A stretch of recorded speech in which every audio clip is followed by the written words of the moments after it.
Hollywood's Golden Age icon, Tom Lewis, a powerful producer. Their sons, Christopher and Peter, were expected to follow suit. Yet their lives veered dramatically from the script. One became a film market innovator whose career later faced shocking scandal, alongside a commitment to his mother's heritage. The other embraced the 1960s counterculture, co-founding an iconic and ill-fated rock band. The Lewis brothers' stories revealed two uniquely captivating paths, born from yet distinct from Hollywood's embrace. Number 2, Christopher Lewis. Born August 1, 1944 in Los Angeles, was literally cradled in Hollywood. His mom, Loretta Young, was a superstar, and his dad, Tom Lewis, a big-shot producer. Christopher even had an honorary job on his mom's iconic TV series, The Loretta Young Show, from the age of 8. His parents wanted him to feel part of their world. The family dynamic was also incredibly complex. Loretta and Tom divorced in 1969, but the biggest secret was Christopher's older half-sister, Judy Lewis. Judy, born 1935, was Loretta's biological daughter, with Clark Gable. Loretta, a devout Catholic, kept the pregnancy by the then-married Gable secret to avoid scandal. Judy was initially placed in orphanages, then adopted by Loretta 19 months later. When Loretta married Tom Lewis, Judy took his surname. But Tom was never told he wasn't her biological father, nor that Gable was. He apparently thought Judy might be Loretta's niece. Imagine the unspoken tension this massive secret created in the household. Judy eventually revealed the truth in her 1994 memoir, Uncommon Knowledge, leading to a 3-year estrangement from Loretta. Loretta only publicly confirmed Gable as the father in her own posthumous autobiography. Adding another layer, Christopher's wife Linda later stated that Loretta confided in her that the conception with Gable was the result of what she recognized as date rape. Christopher's path into the industry was sparked when his dad took him to see Loretta on the set of It Happens Every Thursday. Seeing the movie magic firsthand ignited his passion. He went on to get a cinema degree from USC. His early career was diverse: radio announcer, TV news reporter, and even co-host and executive producer for the popular TV series PM Magazine. But Christopher, along with his wife Linda Corcoran Lewis, a marketing and promotions expert, whom he married in 1976, really made his mark as an innovator in the brand-new direct-to-video DTV film market of the 1980s. This was a savvy move, recognizing the shift in how people watch movies with the rise of VCRs. He co-produced and directed a trilogy of horror films. Blood Cult 1985, filmed in Tulsa, Oklahoma, on a tiny budget in just 9 days. This film is widely considered one of the earliest DTV releases, and, crucially, the first to turn a significant profit. Its distributor even called it the first feature-length motion picture made especially for the home video market. It helped kickstart the DTV boom. The Ripper 1985, Revenge 1986. These films showed he could succeed outside the traditional studio system.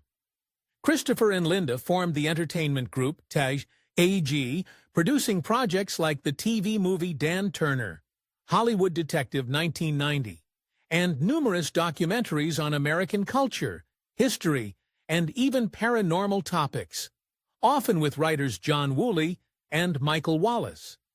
Linda was a key producer on many, including the award-winning PBS series American Traditions.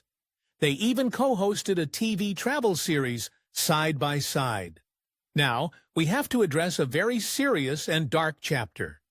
In 1973, when Christopher Lewis was 29, he became involved with Lyric Productions, a company linked to producing and distributing child pornography, specifically films involving young boys, some as young as 6. Lewis and 13 other men faced charges including child molestation and filming near a distributing child pornography.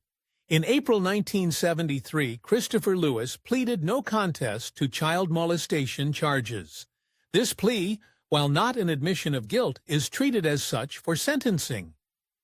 Despite the gravity, he was sentenced to probation and a $500 fine in June 1973. This information, detailed in specific research, is often absent from more general public records about his career. Such a scandal would undoubtedly have had a profound and lasting impact on his career choices, perhaps influencing his move into the newer, less scrutinized DTV market. In his later years, Christopher, alongside Linda, took on the important role of managing the Loretta Young Show legacy. They co-produced contemporary TV broadcasts and DVD releases of the iconic 1950s series, aiming to introduce it to new generations while honoring the moral vision his parents had for the show. Christopher's production company in his later years was Paravox Studios, the name of the fictional film company in his Dan Turner movie.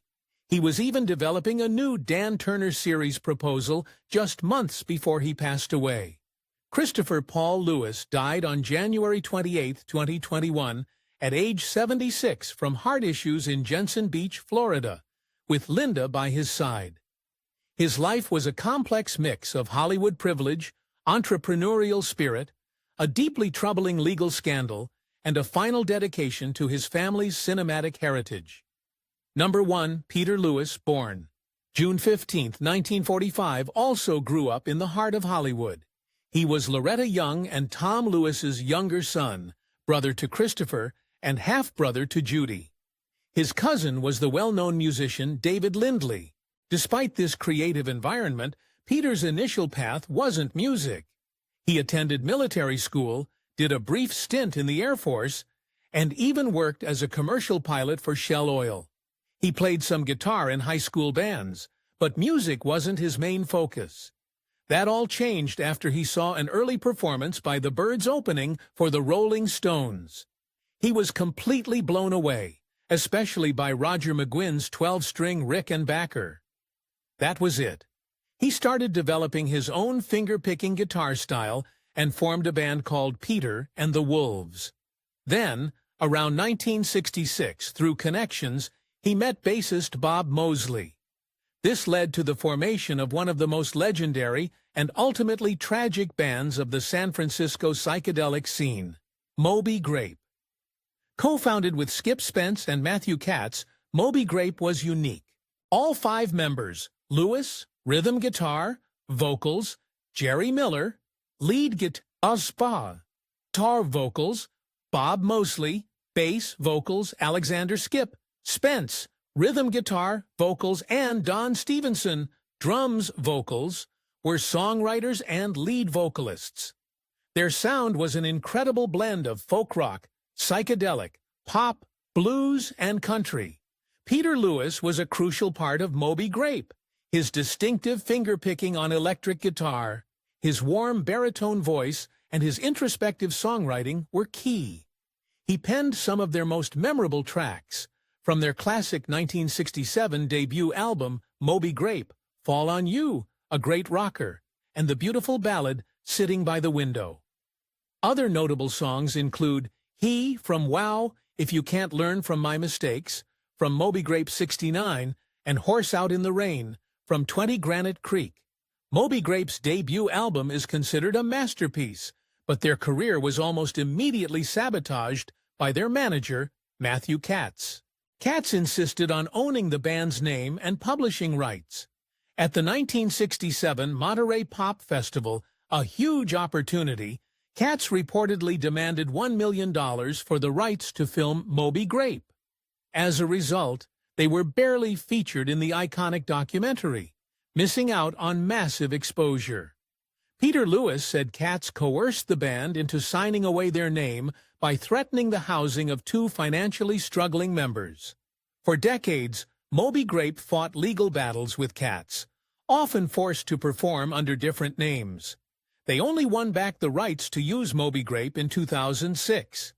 The band also suffered from internal struggles, particularly Skip Spence's severe mental health issues exacerbated by LSD.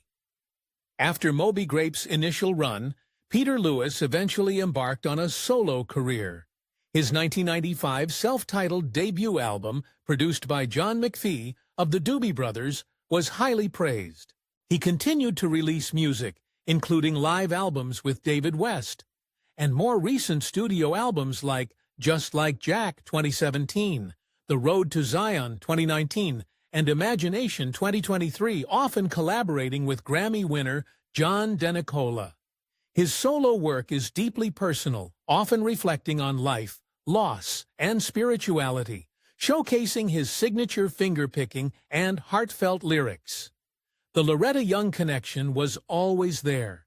In Moby Grape's early days, Loretta famously told Peter to cut my hair or get out of her house. But Peter also respected his parents' work, later reflecting on the moral aims of the Loretta Young show. His Hollywood upbringing was complex. He experienced a nervous breakdown at 11 during his parents' difficult divorce, which later gave him a deep empathy for his bandmates Skip Spence and Bob Mosley, who both battled schizophrenia.